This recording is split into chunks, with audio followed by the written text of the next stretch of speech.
Okay, let's see if you can hear me now. Testing, testing. Can you hear me? I can hear you. Yes. Okay, we're having some tech difficulties. Yes, now we're all good. Okay. So thank you so much for waiting. We just were having, that's my dog who is saying thank you, Matthew, for being here. We were just having such a great conversation with the legendary Michelle Visage, talking with Paris Hilton, Nicole Richie about pop culture, talking to Vijat Mohindra, who's a celebrity photographer, who just announced his book. And now I am just so excited for our 5 facts. I'm also very excited because now we don't have to do this in 5 minutes because we have time. So now I still want to call this segment 5 facts in 5 minutes. So now we're going to do 5 facts in 5 minutes. And I'm honored to introduce Matthew Reamer, who is a queer historian and activist, along with his life partner, Leighton Brown. And they created and run LGBT_history at LGBT_history, which is how we virtually met. I've been following your account for years. Which is meticulously curated and incredibly archived. And Matthew and his partner Leighton also wrote the book, We Are Everywhere, Protest, Power, and Pride in the History of Queer Liberation, which proudly takes a stand on my coffee table. So it's time for you to lay the truth on us. And obviously this is my talk show. I talk a lot, but I really want you to take the microphone. The stage is yours. Well, thank you, Miley. Thank you very much for doing this and for having me on. Yeah, so as you said, Leighton and I run LGBT history. We're always trying to connect people with queer history because we think it informs and empowers the struggles of that continue today. In particular, right now, we know people are anxious and angry, and most people are physically isolated in a way that feels very different and new. So my 5 facts really kind of revolve around one main fact, which is that queer people have always turned isolation into community. We are born into a world that requires us to find each other, and it's not easy. We have to create our own spaces, and we spend a lot of our time, our lives, disconnected from one another. And that's why there is so much joy when queer people connect, and why there's so much anger and frustration when people try to keep us apart from one another. So although Corona is unprecedented, we just want people to know that there's a guide to how we can come out of this stronger and more organized on the other side. So without further ado, the 5 facts. Fact the first is that queer people have always found ways to communicate with each other, to signal to each other, no matter how isolated or how harsh the environment. In the early 20th century, queer people wore boldly colored ties or handkerchiefs or flowers to signal to each other of their existence. In the mid 20th century, we started using printing presses. We started to do magazines and queer periodicals, things like one magazine in 1953 that was the first nationwide in the U.S. gay magazine. Then came computer-based gay dating services and pen pal services that led to 900 numbers and chat rooms, apps, and now virtual connections. And all this leads to saying that the virtual connections that you're making right now are important. They're real. Just because it's not face-to-face, IRL doesn't discount how very, very real they are. And we want to encourage people to continue to make those. Fact the second is as long as we have been connecting, we've affirmed and supported each other. We've created mutual aid networks that exist outside traditional networks of mainstream support. A great example is in the early 70s, Sylvia Rivera, Marsha P. Johnson, with no money, no real support, created street transvestite action revolutionaries to provide housing, food, collective care for the most marginalized members of the queer community, trans and gender non-specific folks, homeless youth. And in the 60s and 70s also, lesbian feminists created a healthcare network so that women could avoid the sexist, patriarchal, male-dominated medical industry.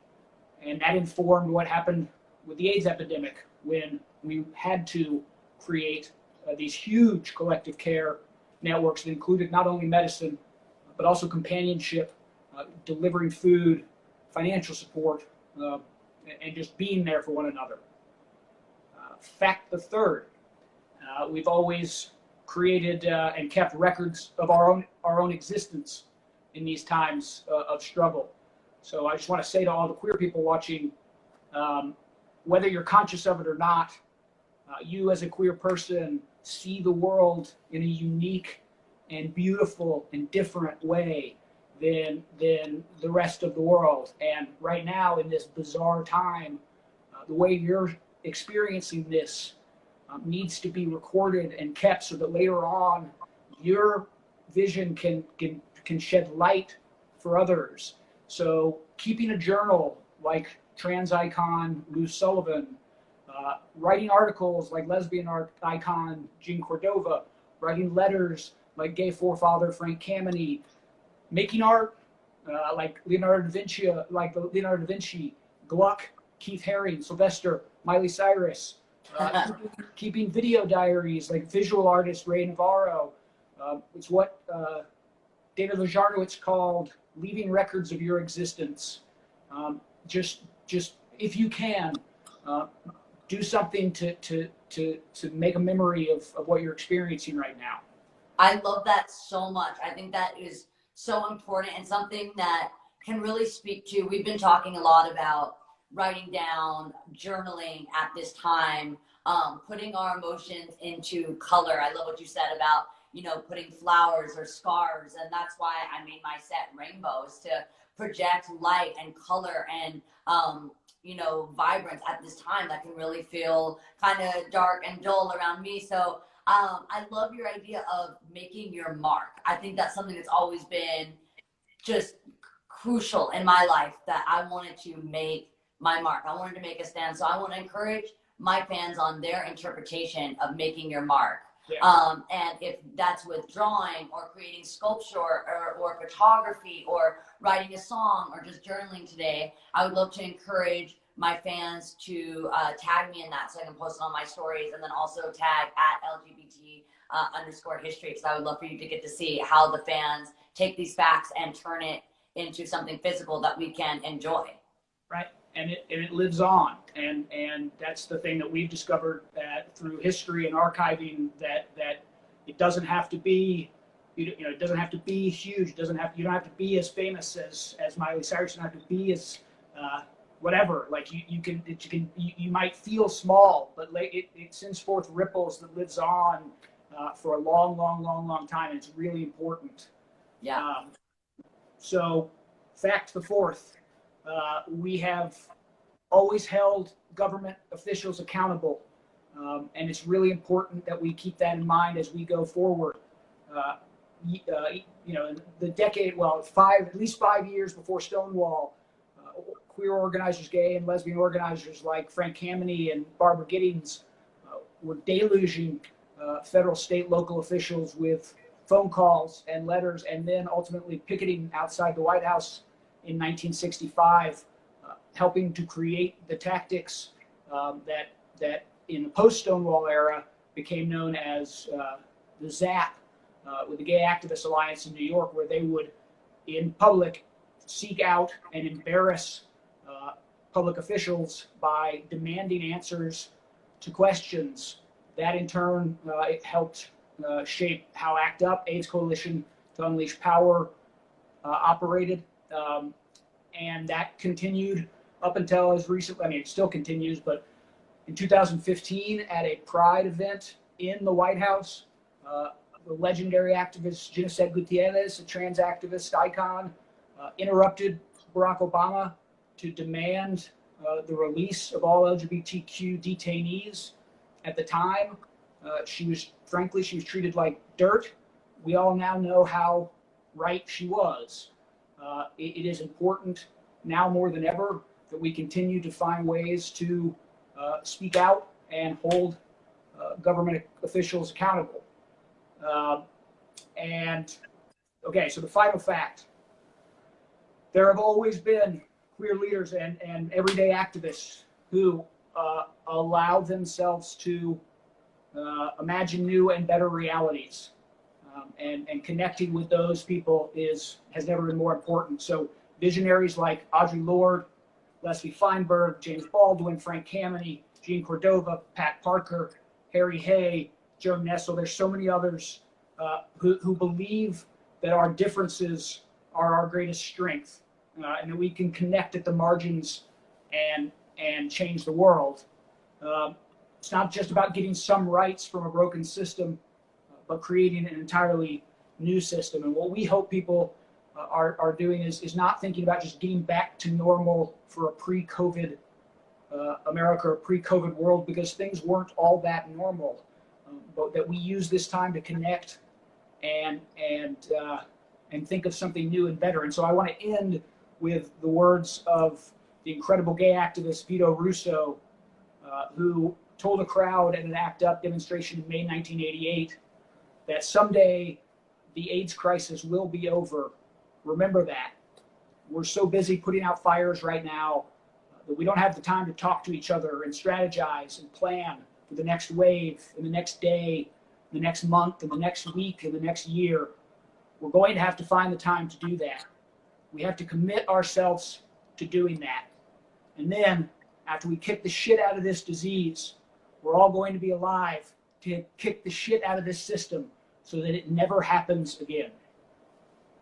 Thank you so much for your time. I want to encourage everyone to follow you on Instagram so they can get their daily doses of more information and facts and imagery. I love using Instagram as a platform because I am such a visual person, and I think some of these images that you have posted and with the information are just so powerful to see. The generations before us that fought to allow us to have the pride and wear our pride the way that we do now. We've made a lot of progress, but there's much more to be done. So I know that your website is a great resource. I know that LGBT history can inspire so many people to get out there when it is safe to do so, to rally, to march, and knowing that we don't have to do that physically, that there are other platforms that I know your website promotes and has a link to all those types of resources. I mentioned Gender Spectrum, which is a virtual connection.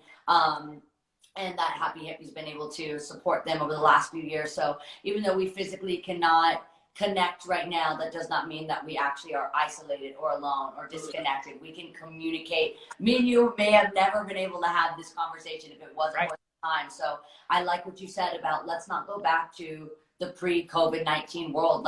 Let's go back to a better world, one that we create right now. We have time to dream and to imagine. And I think we should take that time to imagine the world that we want to live in when this whole thing is over. And you're right, it will be over, and we'll kick the shit out of the system to make sure that we're all protected. So when crises like this happen, devastating events like COVID-19, we have a better structure in our system to care for the people that right now are filing unemployment and missing meals and to pay their bills. So this is going to just inspire us all to know how broken we really are, and that we're the glue that will have to put it back together. Listen to the most marginalized. They've been saying this forever. Listen to the most marginalized. We need to go forward, and we can fix this. We can make sure this doesn't happen again if we want to. The revolution can be here if we want it. Thank you so much for everything, Matthew. Thank you for all your wonderful work. And I know it's probably very time consuming, but know that your followers, like myself, really, really look forward to your posts. So thank you so much. Well, thank you for today.